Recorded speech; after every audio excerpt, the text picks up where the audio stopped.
இக்கதை ஸ்ரீமான் பண்டிட் நடேச சாஸ்திரிகளால் எழுதப்பட்டது. குழந்தைகளுக்காக சிறிய மாற்றங்கள் செய்யப்பட்டுள்ளது.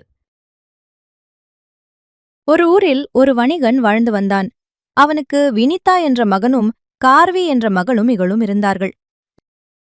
மிகவும் பாசமான அண்ணனும் தங்கையும் தங்களுக்கு குழந்தைகள் பிறந்தால் ஒருவரது குழந்தைகளை மற்றவரின் குழந்தைக்கு திருமணம் செய்து வைப்பதாக சத்தியம் எடுத்துக் கொண்டார்கள். வருடங்கள் பல கழிந்தன. தங்கை கார்வி வசதியான ஒரு குடும்பத்தில் மருமகளானாள். தந்தை வியாபாரத்தில் மிகவும் நஷ்டமடைந்ததால் வினிதா ஒரு எளிமையான பெண்ணை மணந்தான். வருடங்கள் பல கழிந்தன. கார்விக்கு 3 மகன்கள் பிறந்தார்கள்.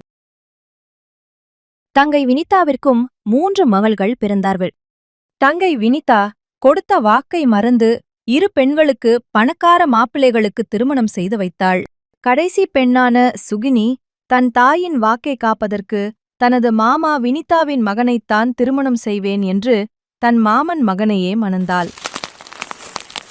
ஏழ்மையான அவர்கள் காட்டில் காய்ந்த இலைகளை பொறுக்கி வருவார்கள்.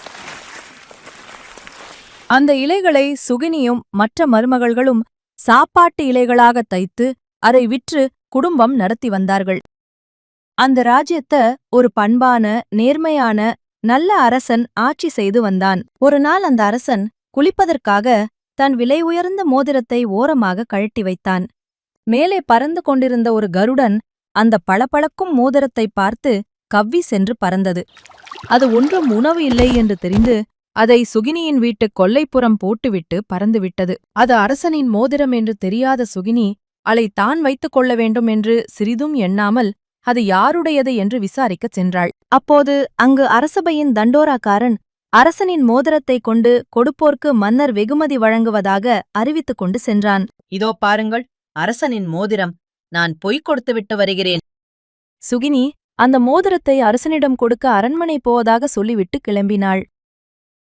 உங்கள் எல்லோருக்கும் என் வணக்கங்கள். மன்னா, இந்த மோதிரம் என் வீட்டுக் கொல்லைப்புறத்தில் இருந்தது. இந்தாருங்கள். மகளே, உன் நேர்மையை பாராட்டுகிறேன். உனக்கு என்ன வெகுமதி வேண்டுமானாலும் கேள். வரும் வெள்ளிக்கிழமை இரவு இந்த ஊரில் என் வீட்டைத் தவிர வேறு எங்கும் விளக்கு எரியக்கூடாது. அரண்மனையில் கூட. அப்படியே ஆகட்டும். நான் வாக்கு தருகிறேன்.